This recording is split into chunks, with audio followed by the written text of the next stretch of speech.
This is the largest LEGO Star Wars MOC on this channel. Over the past year, I have spent hundreds of hours and thousands of dollars to make the best creation yet. I only had 1 year to build the 7-foot-long MOC until BrickWorld Chicago 2025. This was a really fun journey to get to where I am today, and I can't wait to build more. So without further ado, here is how I made the Invasion of Color.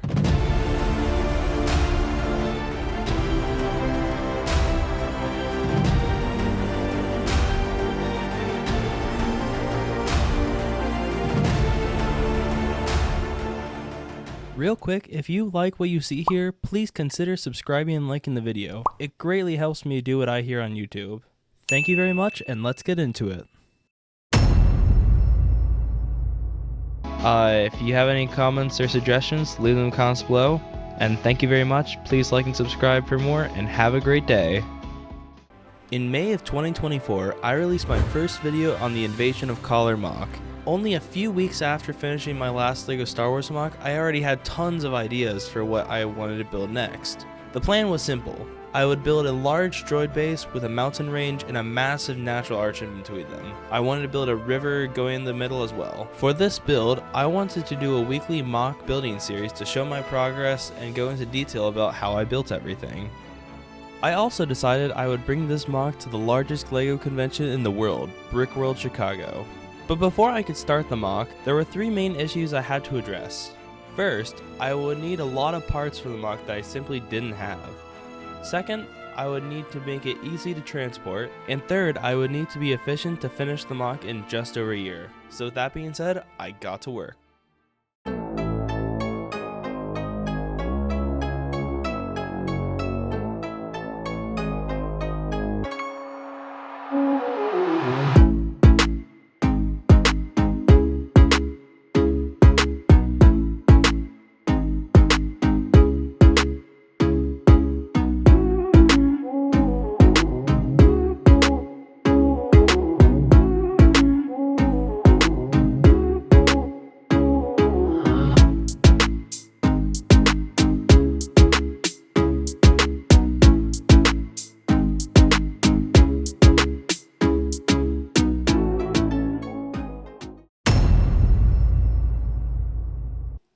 At this point, in August 1st, I had 4 video updates on the MOC detailing what I had built up to that point. Things were moving smoothly until school started back up. A few weeks into the school year, I realized I hadn't made enough progress to release another update video, so I didn't. After that, days turned into weeks with little progress being made on the build. But that all ended in November of 2024. You see, ever since May, I had been using mostly my own bricks as well as parts I had bought off the LEGO resale website BrickLink. And while I was able to make some progress on the MOC, I was running out of pieces too quickly to be able to work on it efficiently. So I turned to my best option, Lego.com. If you didn't know, LEGO has an online pick-a-brick where you can order bulk parts in large quantities. The main problem is it can be much more expensive than BrickLink. Even knowing this, I decided to go ahead and order the parts I needed. Yeah, so it turns out there are 2 different types of parts on Pick-a-Brick. First, there's bestseller. With the bestseller parts, you can get all the parts that you order within 2 weeks of ordering them. The second type is non-bestsellers, which those can take more than 2 months to get there. So without realizing it, most of the parts I ordered were non-bestseller, and because of that, finally come January 1st, I got most of the parts I ordered to keep building the MOC. That being said, there were still a few parts that didn't come until mid-February. So finally I could continue working on the MOC. This was around the time when I made the most progress, and I was able to continue making progress until I finally finished the MOC on June 11th, 2025, the day before I left for BrickWorld. When I got to BrickWorld, because I had designed the MOC in around 20 sections, taking it apart for transportation and setting it back up was relatively easy, only taking me a few hours. The actual BrickWorld event was really cool, and I got to meet a lot of awesome people from the LEGO Star Wars community, like these guys, this guy, and even these guys. I had a blast talking to everyone there, and I look forward to talking to them more and meeting more people in the future. But after everything, this was one of the most fun experiences of my entire life so far, and I will never forget it. But without making you wait any longer, Here is my in-depth review of the Invasion of Color. This is the Invasion of Color. Starting on the left, I built a large landing pad spanning an entire gray base plate. On the pad, I put General Grievous going to a droid shuttle with Wat Tambor with him. Going from the landing pad, I built an entrance to the base going into the mountain. For the mountain, I decided to go with mostly sloped gray pieces because I think it looks really cool and it fits with the rest of the MOC. On the outside, there's a large cutout in the mountain where the base is. Inside the mountain, there are many rooms including a meeting room, an armory, and a power generator for the base. At the base of the mountain, there is a large pathway with lots of droid forces defending the base. There is also a laser cannon going into the mountain next to the path. The path leads to the river in the center of the build. I made sure to make the water as accurate as possible, and to do that I mostly used trans dark brown as well as trans white pieces. Overall, I think it makes a nice looking river. Over the water and connecting the two sides of the path, I built a large bridge with lights on it to give the build more life. After the bridge, there's another droid holdout being attacked by Ahsoka and the 501st Legion. On the other side, there is a second front where Captain Rex and Anakin Skywalker are attacking from across the river. Continuing on, behind Anakin, I built a Republic gunship landing to help supply more troops. Behind that, there's a massive hangar door with a hallway being attacked by the clones. On the top of the mountain, there's a third assault happening with Obi-Wan Kenobi, where he is attacking the bridge above the river. On the bridge, there are tons of droids protecting a large communications tower on the top of the mountain.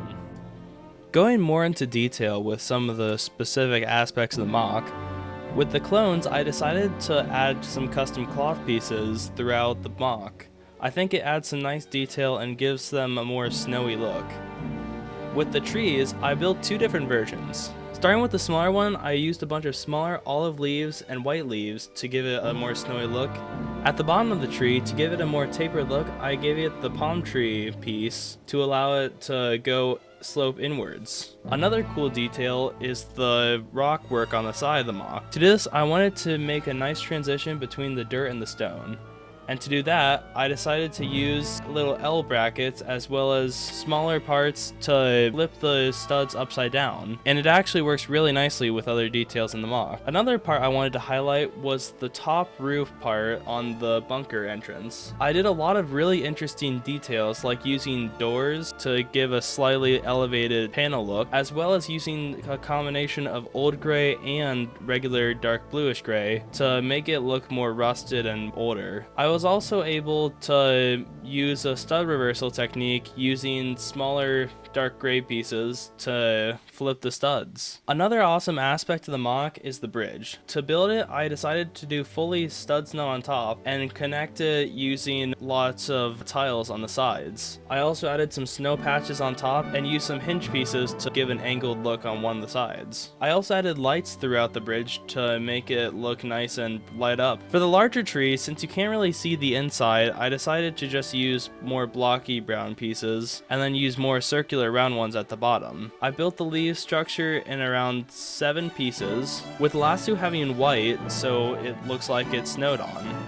Continuing with the vehicles, I decided to build a custom dwarf spider droid. Now I actually designed this a while ago, but I think it fits the MOC really well, and it looks really cool.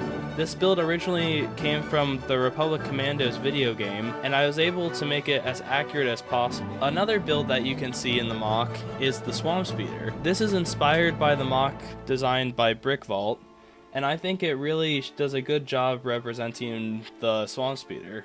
There are a few details I wasn't able to fully capture just because the parts don't come in that color, but I think overall it does a good job representing what it's supposed to be and looks really nice. Another build used throughout the MOC is the Tri-Droid. Now this was actually from the Clone Trooper vs. Droid Battle Pack, but I think it works really well in this MOC.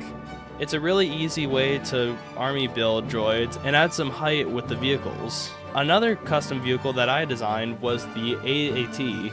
Now this is actually a modified version of the LEGO set that came out around 2020. I think it does a really good job representing the vehicle, and I really liked all the details on it. If you want to build this for yourself, you can actually find it on my Rebrickable page down below. Another cool build is the 501st ATRT. This was designed by myself, and I think it looks really cool. It only uses the parts from the original 501st Battle Pack, which, though it's pretty expensive today, you could still build if you want to. And finally, the largest build on this MOC, it has to be BrickWorld's custom Republic gunship. This is such a cool model, and I'm really happy I was able to build it. One of the biggest problems that I've had with BrickWorld models throughout the years is that they're really easy to break and they fall apart really easily. But with this build, only a couple parts are slightly fragile, and with the rest of it being extremely strong. This comes in handy especially in transportation when I'm able to transport this thing without worrying about it absolutely falling apart in the middle of a car ride. Overall, this is by far my favorite project. It took so long and it was such a journey to make this happen, but I'm really glad it did. Throughout all of my years of building, I've never built anything quite this intricate, large, or detailed. So it's really awesome to be able to do something at this scale. If you guys want to help support me, as I said before, go down to my Rebrickable and you can get free and paid for instructions. You can also help me by supporting my channel by subscribing and liking the video. Thank you guys so much for your support, and I can't wait to continue working on this channel and more MOCs in the future. I hope you guys have a great day, and see you later.